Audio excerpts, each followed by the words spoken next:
Good morning, everybody. In a recent video I made, I was pointing out that there are a lot of advertisements out there for products that are stating things like the problem is a nerve root impingement. Now, if you have back pain or neck pain or arm pain or shoulder pain or leg pain that maybe intuitively you know, or you have experienced, or you have been diagnosed in the past, or even your first diagnosis, is understood to be a nerve-related injury. And that nerve-related injury is doing something like shooting down the back of the butt, sciatic-related, or if it's going in through here and you feel numbness and tingling or some kind of burning sensation in your hands, those are nerve root-related injuries. But to call it a nerve impingement is a simplification that just could be outright wrong. Or if you are buying a product that you think will help it based on the deep muscles or, certain other hot words or new ways to look at something to sell you a device that will manage symptoms, it isn't going to get you very far. Now, does that mean that going to the chiropractor, because you all have to remember I am a chiropractor, that we're going to get to the root cause and fix you and treat more than just the symptoms and manage your pain? The answer is maybe or maybe not, because in every situation, if you're realistic and you understand what you're getting yourself into, even with things like surgery, it depends. So what I want to point out again is, how do you go about getting an optimal diagnosis for what you have going on? And I'm going to show you a couple of things right now. One of the most important things that any doctor or provider should be able to do in any case, if we are talking about back pain and neck pain in particular, right, what chiropractors treat or what we see most often, if we do not have an x-ray as a baseline, and that means a full lateral x-ray and a full AP x-ray, so A to P or P to A, and a full lateral x-ray to look at the levels that are involved to see what type of arthritis, disc height, potential ossification of bone, and or red flags as to why not adjust, or what imaging may be required on top of the x-ray, then that provider is not doing their job.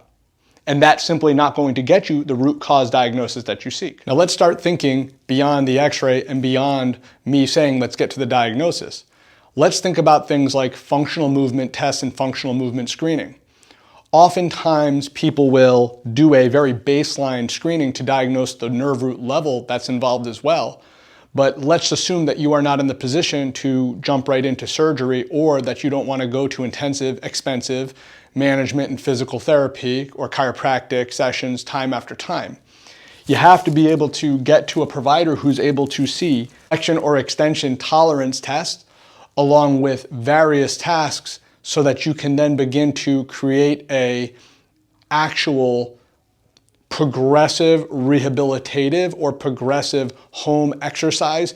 And that home exercise is a 100% accountability on the patient once the provider has given the exercises.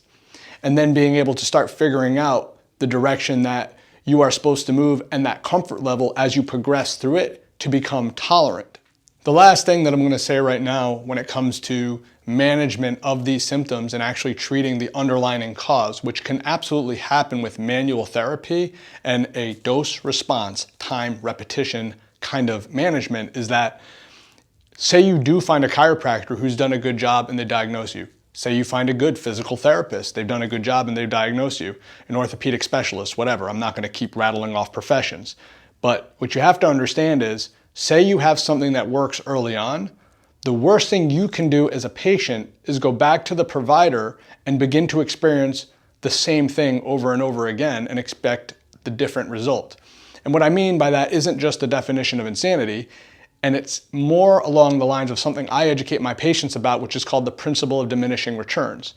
And this is just absolutely what will happen, the inevitability of your body getting used to the same thing, inhibiting the pain cycle from the same stimulus.